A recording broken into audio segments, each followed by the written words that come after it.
Protest खत्म हो गया और बहुत सी बातें बताई जा रही हैं कि यार जिज्जी की जीत हो गई और ये सच भी है कि चलो कहीं ना कहीं स्टूडेंट्स की जीत हुई है और स्टूडेंट्स ने अपनी बातें रखी और उसको सरकार ने माना। सब कुछ सही है, सब कुछ जायज़ है, पर हम आज सिर्फ उस पर नहीं बातें करेंगे, हम उस बात पे बात करेंगे जो हमारे देश के आज़ाद होने के इतने सालों बाद भी चला आ रहा है। और क्या उस शिक्षा में, वो शिक्षा प्रणाली में चीज़ें सुधरी हैं? क्या जो स्टूडेंट्स उनका जीवन सुधरा है या जैसा था वैसे ही रहेगा? और क्या आने टाइम में चीज़ें बदलेंगी या जैसा था जहाँ पर हम छोड़ के गए वैसा ही रहने वाला है? तो अगर बात की जाए यार, तो महीनों तक प्रोटेस्ट हुआ है, लाखों स्टूडेंट्स हमारे सड़कों पर आए। अगर आप देखा जाए तो जो सोशल मीडिया पर काफ़ी ट्रेंड चला, कई जगहों पर पुलिस ने एक्शन लिया, काफ़ी चीज़ें हुई। मतलब आप देखो बहुत सारे वायरल वीडियो भी आ रहे हैं और ये मजाक की बात नहीं है। ठीक है, माना कि यार जिंजी की जीत हो गई, हमारे एजुकेशन मिनिस्टर प्रधान ने रिजाइन कर दिया, सब कुछ सही है, सब कुछ जायज़ है और ये कहीं ना कहीं सही भी हुआ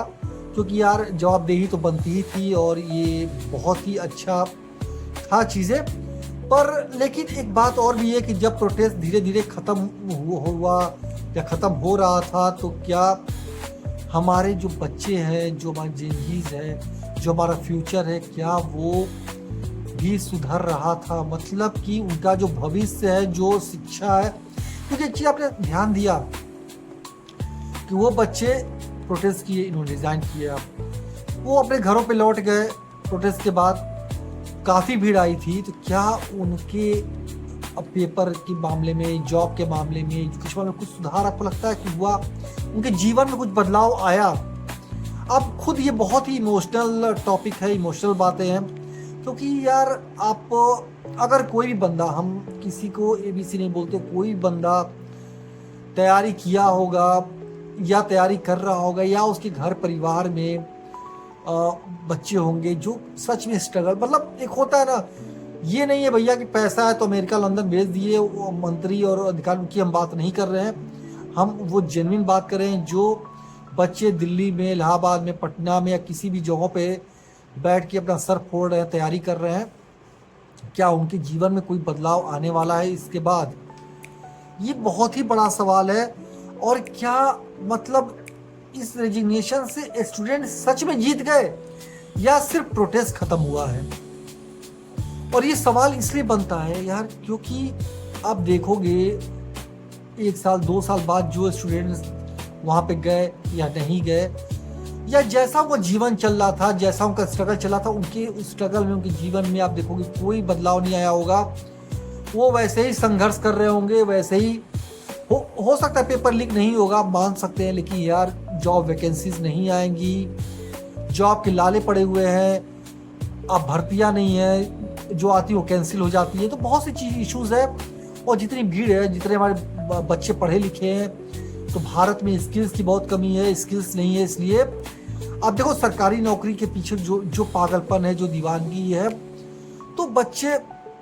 उस चीज़ को समझते हैं पर यार उनके पास ऑप्शंस नहीं होता है ना। हम यहाँ पे नीट की आप बात कर लो या JEE की बात कर लो, कोई भी एग्ज़ाम की बात कर लो, मान लो ठीक है सभी प्राइवेट से नहीं पढ़ सकते हैं या बाहर नहीं जा सकते हैं, लेकिन क्योंकि हमारी मैक्सिमम जनता या तो मिडिल क्लास है, मिडिल क्लास से लोअर मिडिल क्लास है, नीचे वाली है, तो यार उनके बच्चे, आप सोचो कि उनके पास ऑप्शंस नहीं होता है। कहना आसान है कि यार ये वो कर लो, वो कर लो, भाई साहब जब आपके पास 2,000-4,000 रुपये भी नहीं होंगे ना, और जब महीने के आपके घर वाले, आपके बाप और माँ संघर्ष करके कहीं खेत में करके काम या कहीं पे छोटा मोटा काम करके पैसे आपको महीने महीने भेज रहे होंगे, तब वो दर्द आप महसूस करोगे। और हम इसीलिए कह रहे हैं कि क्या ये स्टूडेंट की जीत है या सिर्फ प्रोटेस्ट खत्म हुआ है, क्योंकि इसके बाद भी आप देखोगे स्टूडेंट्स के जीवन में कोई बदलाव नहीं आया और किसी मंत्री ने, इवन प्रधानमंत्री ने माना लाइव आए, जिंजी जैसा बिहेव किया, जिंजी जैसा उन्होंने संबोधन किया, सब कुछ सही था, लेकिन क्या हमारे बच्चों के भविष्य के बारे में कोई बात किया? इतने बड़े बड़े हम कह सकते हैं अखिलेश से लेके राहुल गांधी हो, चाहे जो भी विपक्ष के नेता आए या जो भी और नेता लोग आए, या और जो भी हम कह सकते हैं मंत्री थे या जो भी जिम्मेदार लोग थे, क्या उन्होंने एक बार भी ये बात की कि नहीं यार पेपर लीक तो एक बात है ही है, पर हमारे एजुकेशन सिस्टम में इतनी बड़ी खामी है क्योंकि हम स्किल बेस्ड पढ़ाई नहीं करते हैं। आप कितना भी सुधार ला दो भाई साहब, आप खुद ये चीज़ देखना कि जब हम स्कूल में पढ़ रहे थे, हम लोग ने पढ़ाई की, हमने भी इंजीनियरिंग की, तो हम लोग जब पढ़ते थे तो जो हमने बचपन में हिस्ट्री जो भी पढ़ा या आगे इंजीनियरिंग की, तो क्या वो चीज़ें हमारे पढ़ाई वाली काम वो हमारे जॉब में काम आती है? चीज़ें नहीं आती हैं। आप कुछ भी देख लो, मतलब इंडिया का जो एजुकेशन सिस्टम है यार, वो पूरा मतलब स्किल्स तो है ही नहीं उसमें। वो चीज़ है जो रद्दी के भाव भी ना, अगर आप ना पढ़ाओ तो उसके बिना किसी का जीवन ऐसा नहीं बनेगा। ये बताओ कि यार हम और आप हिस्ट्री बिल्कुल जानना चाहिए, सबको बेसिक जानना चाहिए, लेकिन वो हमारे किस इंडस्ट्री में काम आएगा, किस स्किल्स में काम आएगा, नहीं आएगा। तो जिसको जो जैसी पढ़ाई की जरूरत हो वैसी स्किल्स पढ़ाना चाहिए, और बेसिक एजुकेशन सबको देना चाहिए। बेसिक ज्ञान तो जरूरी ही है। तो ये एक बहुत ही समझने वाली बात है कि हमारा एजुकेशन सिस्टम है जो है वो इतने सालों में क्यों नहीं बदल पाया, और क्या सरकारों ने कोशिश की, या बस जब आप सरकार में बैठ जाते हो तो एक चीज़ और भी आप गौर करना, कौन सा मिनिस्टर है भाई साहब जो सरकारी नौकरी में लड़के तैयारी करवाता है, भेजता है, या कौन सा मिनिस्टर है, या कौन सा इवन मिनिस्टर छोड़ो MP MLA है जिसका बच्चा सरकारी नौकरी तैयारी करता है, नीट की तैयारी करता होगा, जी की तैयारी करता होगा, या अपने जीवन में संघर्ष करो। आप एक नेता का नाम बता दो, और अगर सच में कोई ऐसा नेता होगा तो यार हम कहते हैं कि उसका पैर धुल के, हमको सच बताओ, उसको चरण स्पर्श करना चाहिए और पैर धुल के पी जाना चाहिए, क्योंकि यार मतलब वो अगर नेता है तो भगवान स्वरूप होगा। क्योंकि आप खुद सोचो कि जब लोग पहुंच जाते हैं ना उस स्तर पे, उन चीज़ों पे, तो लोग भूल जाते हैं कौन ये कौन वो, आम जनता उनको नहीं मतलब है। जब गद्दी मिल जाती है, ठीक है, तो वो ये भूल जाते हैं कि भैया हमारा बच्चा सिर्फ हमारा बच्चा ही नहीं है, आप अगर मिनिस्टर हो या PM हो, CM हो, तो आप उस स्टेट का, उस राज्य का, उस देश का हर बच्चा आपका बच्चा है। और जिस दिन ये भावना आ जाएगी तो उस दिन चीज़ें सुधर जाएंगी, लेकिन ये भावना ना आएगी, ना आई है, ना आने वाली ये इंडिकेट भविष्य में, क्योंकि ऐसा कोई राजनेता पैदा ही नहीं हुआ। पहले हुए थे लोग, लाल बहादुर शास्त्री जैसे लोग थे, लेकिन निकट आप देखो कुछ दशक में कोई ऐसा राजनेता नहीं है जो इन बातों पे ध्यान दे रहा हो। और हम आपको एक बात और बताते हैं, आप शहरों में रहते होगे या हो सकता है गांव में रहते हो, आप कहीं पे भी रहते हो, आप गौर फरमाना कि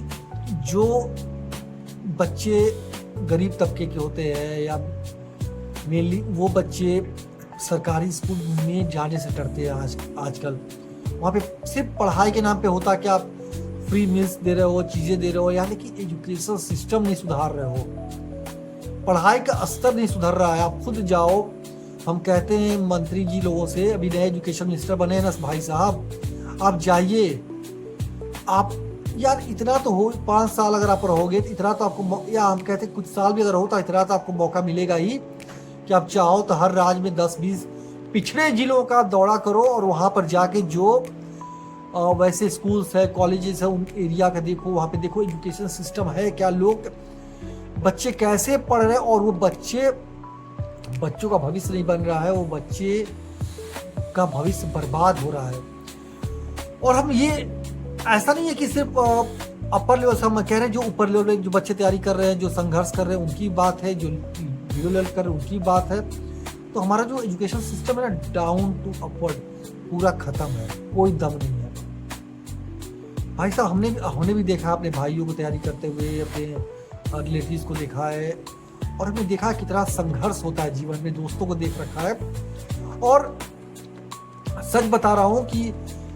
अगर एक तो 2 तरह का एजुकेशन सिस्टम मान लो इंडिया में, एक तो मान लो कि जो बच्चा जब पैदा होता है, आप गरीब हो या थोड़ा पैसे कम है, तो आप कोशिश करते हो कि अच्छे प्राइवेट स्कूल पढ़ा लो। अगर प्राइवेट में भी बहुत सारे लेवल के हैं, वो कभी हम और बात करेंगे। लेकिन अगर प्राइवेट स्कूल में आप नहीं पढ़ा पाते हो चीज़, तो आप मेनली सरकारी स्कूल की तरफ रुख करते हो। सरकारी स्कूल में जाओगे तो उसका आप देख लो क्या सरकारी स्कूल में क्या पढ़ाई का स्टैंडर्ड रह गया है। सिर्फ फ्री का खाना खिला रहे हो आप, फ्री का ड्रेस दे रहे हो, किताब सब कुछ दे रहे हो, लेकिन क्या बच्चे को इंटरेस्ट आ रहा नहीं आ रहा है। तो एक तो वो हो जाता है, क्योंकि वो बच्चा जब बड़ा होता है एजुकेशन सिस्टम वैसे ही रहता है, वो एजुकेशन से त्रस्त आ जाता है, उसका मन नहीं लगता पढ़ाई में, और वो फिर बड़ा होकर लेबर ही बनता है। वो पूरा जीवन संघर्ष में उसका कट जाता है बिना स्किल्स के। दूसरा होता है कि जो बच्चा थोड़ा पढ़ लिया, मिडिल क्लास का होता है, और जो अपने जीवन में हो सकता है प्राइवेट या गवर्नमेंट स्कूल के मिला जुला करके पढ़ाई करता है, ठीक ठाक पढ़ने में होता है, और वो सोचता है कि यार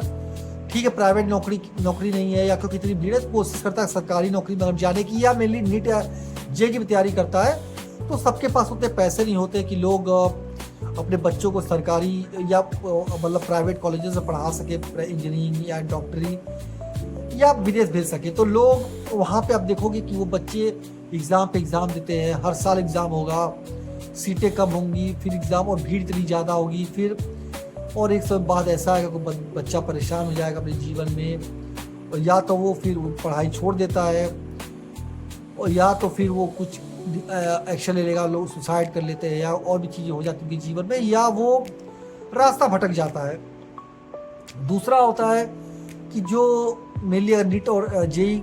वाले ऐसे एक्शन लेते हैं, और जो जिनका एडमिशन नहीं होता, जिनके पापा के पास पैसे नहीं होते घर वालों का, या वो लोन में दब जाता है, चीज़ें बहुत सी है। या तो जो सरकारी IAS PCS या वो भी गवर्नमेंट जॉब तैयारी करते हैं, स्पेसिफिक जो गवर्नमेंट तैयारी करते हैं, वो बच्चे क्या होता है धीमे धीमे, क्योंकि वैकेंसी का लेवल आप देखो कितना कम है। आप चले जाओ दिल्ली, मुखर्जी नगर, राजेंद्र नगर, इलाहाबाद, पूरा पटना, या जो भी ऐसी जगह है वो पटा हुआ है बच्चों से। पर जब उनका रिजल्ट नहीं होता है, वैकेंसीज के नाम पे 200-400 आती है, यार बच्चों के साथ धोखा हो रहा है। और वो बच्चों का भविष्य धीरे धीरे शुरू में तो जोश रहता है, फिर वो जोश धीरे धीरे घटता जाता है, कम होता जाता है, और एक समय ऐसा आता है कि वो बच्चा इतना मजबूर हो जाता है कि उसके जीवन में मतलब कुछ बचता ही नहीं है, क्योंकि अब उनके घर वालों पर इतना पैसा नहीं होता कि वो उनको कोई बिजनेस या जॉब या कोई कुछ करवा सके, कुछ भेज सके, होता नहीं है। और वो बच्चे, अगर आप लड़के हो तो आपकी शादी भी मुश्किल हो जाती है। आप कोई सोचिए, ये स्तर ये हो जाता है जीवन से, और मैंने ये रियल देखा है लाइव। लोग 40, 45, 50 साल के पड़े हुए हैं, पर लोग बेचारे परेशान हैं। तो क्या इसके बारे में कभी सरकार ने बोला? और हम एक चीज़ और कहते हैं, हमने प्रोटेस्ट किया पेपर लीक के लिए, ये चीज़ें ख़त्म हुई, लेकिन हम एक चीज़ और कहते हैं जिम्मेदारी के साथ कि हमें इस बात पे ज़रूर सवाल उठाना चाहिए कि अगर हम एजुकेशन को बदलना चाहते हैं, यार सिर्फ पेपर लीक को नहीं रोकना है, हमें अपने बच्चों को अप स्किल करना है। अगर वो बच्चा जिस फील्ड में अच्छा हो, उस फील्ड में उसको जॉब देनी है, उस चीज़ें करनी है, ताकि हमारा देश भी उन्नति करे और ये बच्चों का भविष्य भी उज्जवल हो सके। क्योंकि प्रोटेस्ट खत्म होने से, धरना खत्म होने से इनके जीवन में कोई बदलाव नहीं आने वाला है, और ये हम जिम्मेदारी के साथ कहते हैं। और ये आप खुद देखोगे निकट भविष्य में सरकारें वैसे ही काम करती रहेंगी, जवाबदेही वैसे ही हो सकती है कि जवाबदेही भी तय कर दे, लेकिन इस पर वो बात नहीं करेंगे, इस पर कोई बात नहीं करेगा। जिम्मेदार कोई भी नागरिक हो इस पर बात नहीं कर रहा है, न करना चाहता है, क्योंकि यार उन्हें संघर्ष देखा ही नहीं, उन्हें संघर्ष करना ही नहीं ना, क्योंकि उनके बच्चे कभी संघर्ष किए नहीं। हम तो कहते हैं यार, आप सच बता रहा हूँ, आप वैसे इंसान को वोट करो, ऐसे इंसान को जिताओ जो सच में अपने परिवार को, जैसे मोदी जी को और योगी को बहुत सपोर्ट करते हैं, क्योंकि यार सच में जेन्युइनली उनके फैमिली उस स्तर पे संघर्ष किए हैं, चीज़ें कर, पर और लोग उस लेवल के नहीं हैं, और लोगों में वो दम नहीं है, चाहे विपक्ष हो, चाहे जो हमारे सत्ता में बैठे हो, कोई नहीं है उस स्तर का। और हम कह रहे हैं कि आप वैसे इंसान जो एटलीस्ट ये तो कहे कि हाँ यार मेरा बच्चा भी संघर्ष में घुसे, एक बार देखे, तब लोगों को ये दर्द समझ में आएगा कि भैया दर्द होता क्या है। नहीं तो ये राजनेता, ये गद्दी, ये कल वो गद्दी, कल ये बनेंगे, कल वो बनेंगे, आपस में मिनिस्ट्री की सफलिंग भी कर देंगे, कल कुछ भी कर देंगे। आप कुछ भी नहीं कर सकते हो। आप आओगे, वायरल होगे, जंजी भैया आज का ज़माना है सोशल मीडिया का, सोशल मीडिया में आप कुछ भी करते रहो, चलता रहेगा, लेकिन कोई कुछ नहीं कहेगा। और आपका भविष्य जैसा पहले था वैसा आज है, वैसा कल भी रहेगा, कोई परिवर्तन नहीं आने वाला है जब तक अगर आप इस बात पर नहीं सवाल पूछोगे कि भैया नौकरी कब मिलेगी, स्किलिंग कब होगी, कब हमें समर्थ बनाया जाएगा, कब हमें हमारे शिक्षा के हिसाब से, पढ़ाई के हिसाब से हमें रोजगार मिलेगा, कब हमारा बचपन से जो बच्चे बड़े हो रहे हैं वो कहेंगे कि कब हमारी शिक्षा व्यवस्था सुधरेगी ताकि हम अच्छी शिक्षा ले सके और अपने देश में अपने परिवार के लिए कुछ कर सके। तो ये सवाल जब तक हम नहीं पूछेंगे ये लोगों की नींद नहीं जगेगी। और ये एक मुहिम चलनी चाहिए कि भैया चीज़ें सुधरनी चाहिए, शिक्षा प्रणाली सुधरनी चाहिए। और आप खुद कमेंट बॉक्स पे खुद कमेंट करके बताना है इस बात पे कि यार क्या आपको लगता है कि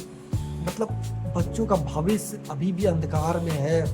कभी आपने वो कष्ट झेला है, कभी ये आपने दर्द महसूस किया, तब जरूर कमेंट बॉक्स में कमेंट करके बताना। और क्या आप ये मांग करते हो सरकार से या हमारे जो भी विपक्ष के नेता लोग हैं कि भैया इस पर भी बात करो। आप क्या देखो पेपर नहीं आउट हुआ, कल जॉब ही नहीं आएगी तो पेपर आउट तो दूर की बात है, जॉब आती ही नहीं है, वैकेंसीज आती ही नहीं है भाई साहब। हम कहते हैं जो जिस लायक हो एटलीस्ट उसके लायक के हिसाब से जॉब तो मिले, उसके लायक के हिसाब से रोजगार तो मिले। तो आप जरूर कमेंट बॉक्स में कमेंट करके बताना कि आपका विचार क्या कहता है, आप क्या चाहते हो सरकार से और क्या इसमें सुधार की जरूरत है। और कभी कोई आपका अंदर सुझाव भी हो कि किस तरीके सुधार किया जा सकता है तो जरूर कमेंट करके कमेंट बताओ। Thank you.